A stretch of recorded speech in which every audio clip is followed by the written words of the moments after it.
Good afternoon. Thank you, everybody, for your time today. Good afternoon, Governor. Yeah, good afternoon. It's wonderful to be here. My gosh, you can't see anybody out there. Must be millions of people. It's a little bright, but I think we'll be okay. So, by way of a quick introduction, my name is Anthony Apollo. I've had the great privilege of serving as the Executive Director of the Wyoming StableToken Commission since September of 2023, so just celebrated my 18-month anniversary on the job. I'm joined today at my left by Governor Mark Gordon, the Governor of the state of Wyoming. He's been in that role since 2019, and before that served as State Treasurer as well as a Director at the Federal Reserve Bank of Kansas City. Governor Gordon currently serves as the Chairman of the Wyoming StableToken Commission, which expects to launch the first fiat-backed and fully reserved stableToken issued by a U.S. public entity in a few months. And to that extent, we have a bit of an exciting announcement to make here. As of today, the StableToken Commission has formally engaged Layer 0 as our token development and distribution partner, and we have stabletokens, Wyoming stabletokens, on several test networks already, 7 of our candidate blockchains, and we'll talk a little bit more about that later. But we're incredibly excited to have the support of the Layer 0 team, and we're excited to have testing underway. So with that said, Governor, we're already getting to the deep end on what Wyoming is doing in issuing tokens. Tell us a little bit more about Wyoming's tenure in the cryptocurrency, blockchain, digital asset space. Since 2016, there's been 70 bills put forth, 40 of them enacted, the majority of those under your tenure. So why did Wyoming get involved in this space to begin with? Well, I think part of it is just the fact that we have the right ecosystem for development. It's a government that's fully accessible. We can turn on a dime, we can make things happen. And back in 2016, we had a number of people who came to some of the legislators and said, you know, here's a new opportunity that we should look at. Can we do something with DAOs? Can we do something with what we call a speedy bank, special purpose depository institutions? Can we start to engage broadly in the crypto and digital asset world? And then we've just kept growing and growing and growing on it. It's been exciting because Wyoming has a tradition of being first. We were the first. Although our friends in Delaware like to think differently, we were the first state to develop the limited liability corporation, first state to really start thinking about making sure everyone could vote, not just men, way back at the inception of our country, or of our state. So, you know, I guess, Anthony, for me, the thing is that Wyoming is a place that people come to innovate. We don't like regulation very much. We believe that innovation trumps, forgive the phrase, regulation at every opportunity. But we make sure that we have a consistent rule and role for proper and transparent regulatory structure. Yeah. And the Wyoming StableToken is certainly an innovation in our state. We are certainly the first ones working on such a topic. And you bring, in your role as the chairman overseeing the StableToken Commission, a very unique set of skills. You have not only served as governor your current tenure, but before that as treasurer, and before that, as I said a moment ago, a director within the Federal Reserve Bank. What has each of those roles, what perspective has each of those roles given you in regards to what we're building now with the Wyoming StableToken? What I guess I'd say, Anthony, is that this country is formed on capitalism and the ability to not only succeed but to fail. And so the Kansas City Federal Reserve Bank was the only bank to sort of say that AIG ought to be resolved, not bailed out. We felt that capitalism was important to see success. And the rewards ought to be privatized, sure, but so should the risk. It shouldn't necessarily be socialized. It seemed to me that the country kind of did a little bit of a departure, and then we started seeing regulation more as a barrier to entry than an ability to innovate and do great things that America had always done. In my role as treasurer, Wyoming has a very large sovereign wealth fund. It was exciting to think about how to manage that in a way that was way out in front. We were the third most transparent fund in the world, first in the country. Norway always takes the cake in that scheme. But to be able to start thinking about what we could do to kind of meet finance where it was going, kind of meet the needs of the world as it happened. And I think when we had this unique group of legislators and entrepreneurs who saw what could be done in Wyoming, and then think about what the opportunity set was for the country at a time when it was clear, and we've talked about this a lot, that digital assets were multiplying, moving very quickly, and we had a federal government that was being doggedly slow. It was not meeting the needs of the community. It was not embracing the changes that were happening. So we felt that Wyoming could make a difference in that, and it was just great to be at the right time with the right people. Excellent. And dovetailing off of that note about the broader perspective about digital assets in the state of Wyoming, we've had a number of firsts. The Dow LLC, the ability to pay your taxes with crypto. There's other corporate structures, privacy-preserving bills. But let's talk a bit specifically about the StableToken that's come together, and now we're working towards issuance of under your tenure. Bring us a little bit through that story of how the StableToken specifically came to be, why we have it, and why we're driving towards it. Yeah. Well, I think Wyoming saw the opportunity to establish a StableToken. The first iteration of the legislation that allowed us to create it, I vetoed. And I vetoed because we didn't have the back office. We didn't have the back end, I thought, to be able to make sure that it was going to be a fully backed, reserve-backed fiat token. And I wanted to make sure that we had the infrastructure in place to be able to do that. Gave us a year to think about it. Bill came back. We worked on it again. As you can well imagine, I mean, it's sort of we're going through this now where everybody is very excited about what the opportunities are. Everybody has a use case. Everybody's seeing trillions of dollars coming their way. Everybody wants to kind of establish a new thing right away. Wyoming is also prudent in the way we do things. And so it was important to me, not only we had the back office in place, but that we had a particularly good commission, which wasn't made up of politicians. I know that sounds awkward coming from a politician, but it was something that we really needed to reach out. And what's exciting about this community, what I find is amazing about this community, is how much as a collaborative we can do together. It's truly capitalism in its finest sense to me, because it allows people to work with each other. So as we reached out, as you know, across the world, we were able to get people to the commission that really made a big difference in how we went forward. Then the next thing was to make sure it was absolutely transparent. Everything we have done has been in the open, and all of our RFPs have been public, et cetera, et cetera. Yeah. So you mentioned how transparent we've been around not only the operations of the commission, and for those who don't know, the commission is comprised not only of the governor as the chairman, but the state auditor is part of the commission, the state treasurer is part of their commission. Both of their offices support us.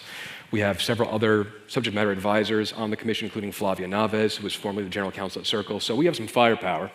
But going back to transparency, you mentioned the way the commission operates is very transparent. All of our determinations are made in a public forum. Everything's online on our website.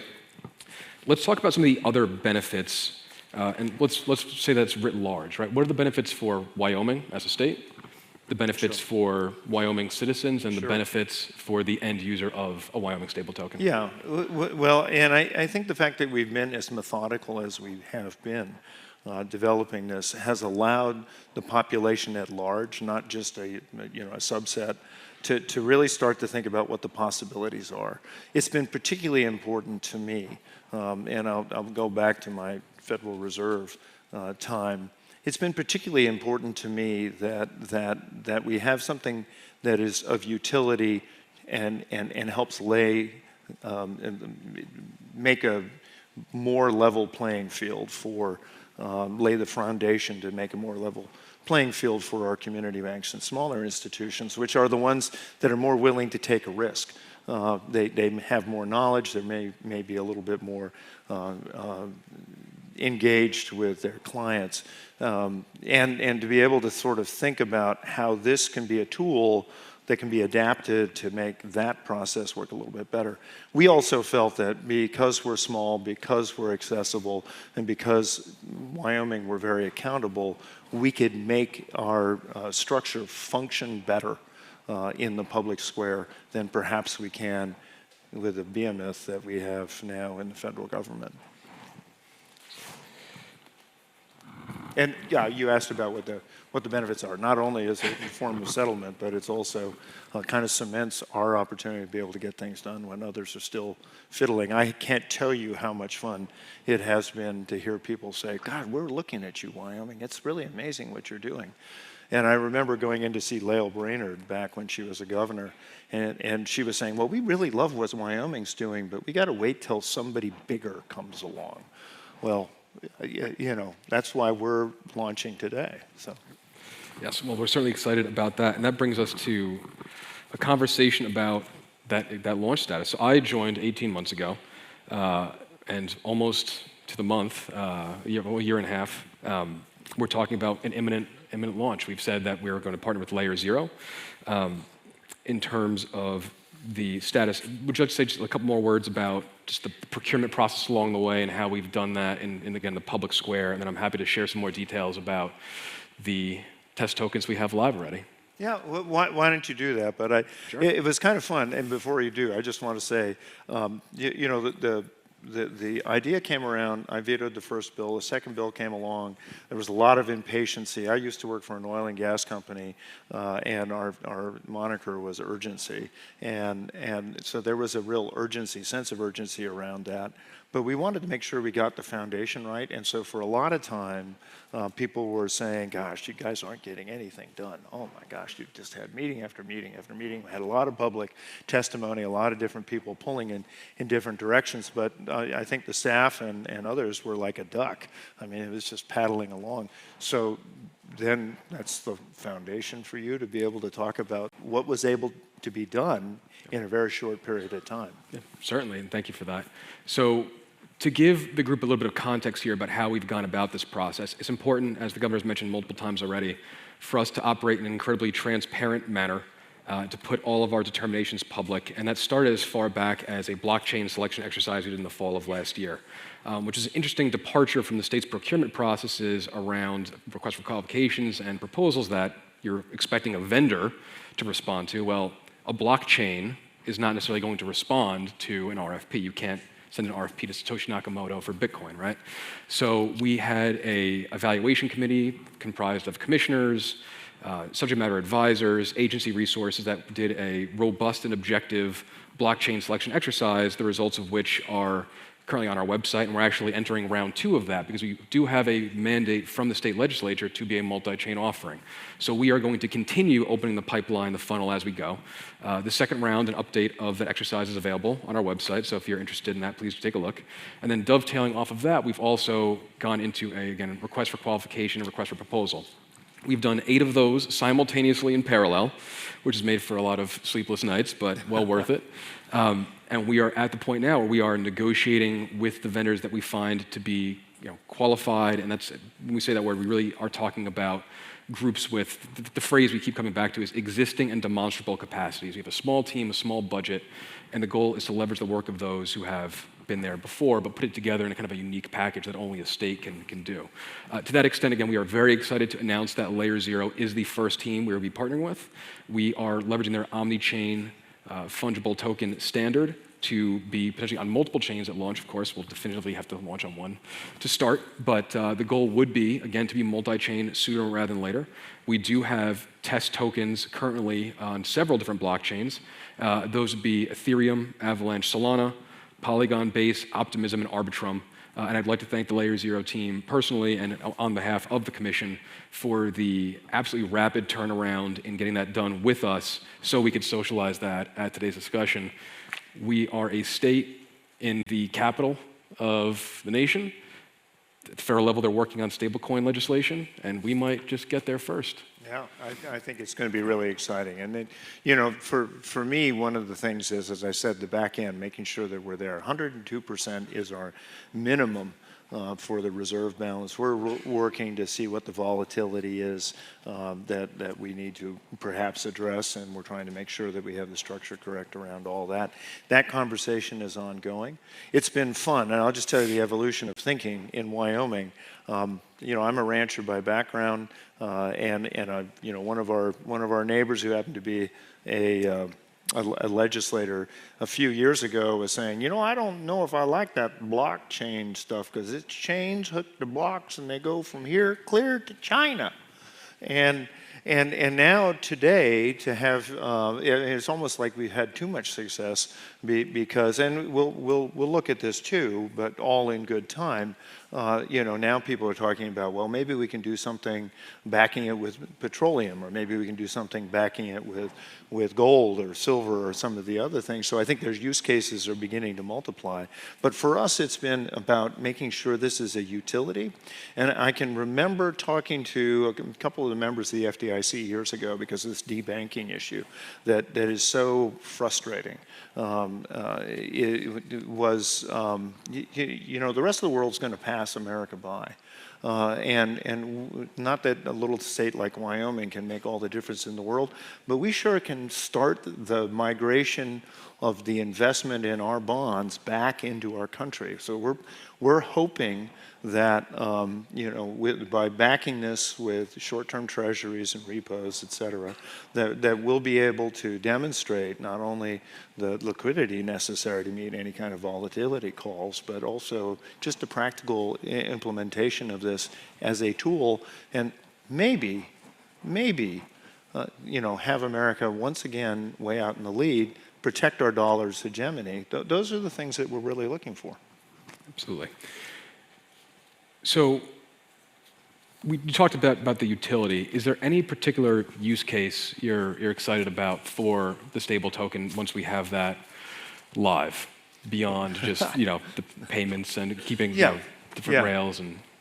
Well, I think it's an incredibly valuable form of settlement. So, payments, all that stuff are terrific. I think we've been very cautious, and let me just point this out. In case anybody didn't notice, the last few months we've seen a change of administration, a real change of perspective on this. And Wyoming has really wanted to demonstrate the utility of this coin across multiple platforms, not coin, token, across multiple platforms, regardless of what prevailing winds are in Washington. And so we're going to continue to try to find use cases that benefit. I mean, there's things from energy. Wyoming is, we export 12 times more energy than we use. 65% of our energy goes out to the West Coast. We have all kinds of digital data centers, AI, other things coming to the state. This is a wonderful way maybe to start figuring out how to do settlements on the power curve and other things. It's just there's an enormous use case opportunity out there that we want to be part of.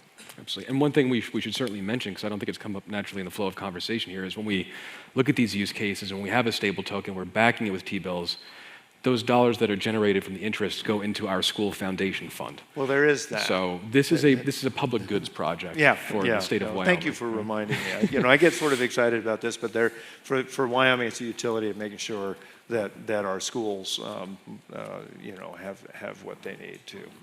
It's a little different than marijuana, which I think is, some other states have tried. We're going to try it with finance.